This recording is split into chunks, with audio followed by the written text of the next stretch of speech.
السلام علیکم ورحمۃ اللہ وبرکاتہ۔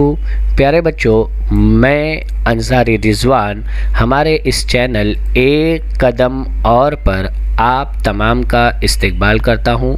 آج ہم standard 10th science second chapter number 8 cytology and biotechnology, خلویات اور حیاتی ٹیکنالوجی، اسے آگے پڑھیں گے انشاءاللہ تعالی۔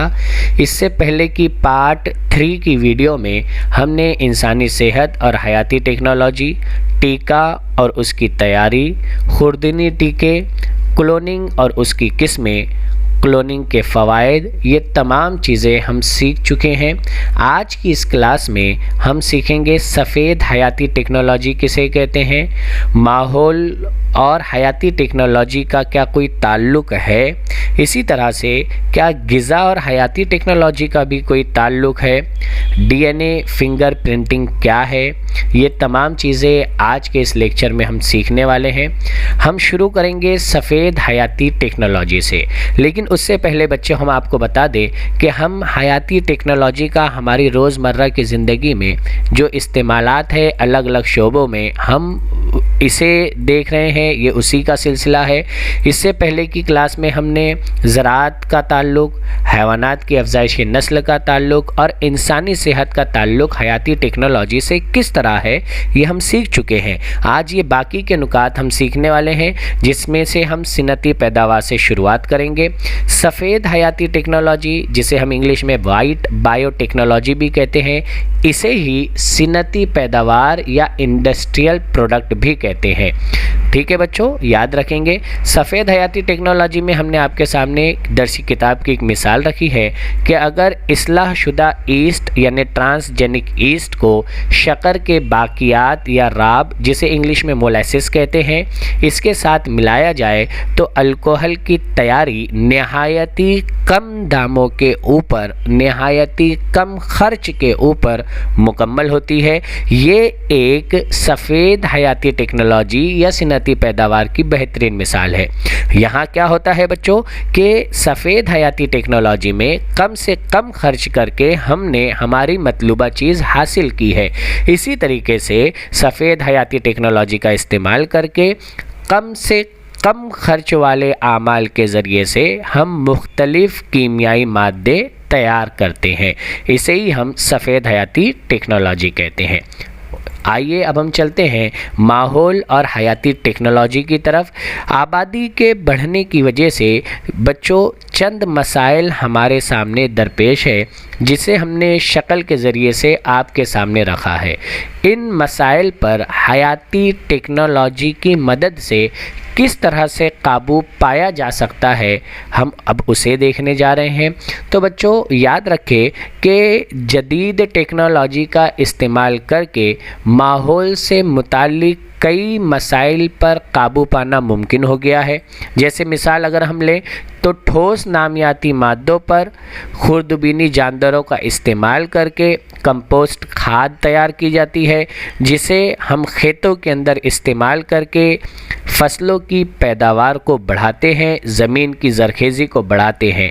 تو یہ ٹھوس نامیاتی مادے جو بظاہر کچرے کے طور پر تھے، ہم نے خوردبینی جانداروں کا استعمال کر کے اس سے ایک فائدہ مند یعنی کمپوسٹ کھاد تیار کی اور اسے ہم نے ہماری ضرورت میں استعمال کیا۔ اسی طریقے سے جدید حیاتی ٹیکنالوجی میں چند نئے طریقے بھی شامل کیے گئے ہیں، جس میں سے ایک ہے حیاتی منصوبے بائیو ریمیڈیشن، دوسرا ہے حیاتی حشرات کش بائیو پیسٹیسائڈس، تیسرا ہے حیاتی کھادیں بائیو فرٹیلائزرز اور چوتھا ہے حیاتی حسیات یعنی بائیو سینسرز۔ یہ تمام چیزیں ہماری درسی کتاب میں دی گئی ہے۔ ہم اسے جیسا کہ درسی کتاب میں مختصراً اسے سمجھایا گیا ہے، ہم آپ کو اسے آسان سے آسان طریقے سے سمجھانے کی کوشش کریں گے۔ پہلے ہم شروع کریں گے حیاتی منصوبے یعنی اقدام سے۔ تو اس کی تعریف اس طرح بیان کی جاتی ہے کہ نباتات اور خوردبینی جانداروں کا استعمال کر کے، یاد رکھیں گے بچوں، ہم نے یا تو نباتات کو استعمال کیا یا خوردبینی جانداروں کا استعمال کیا،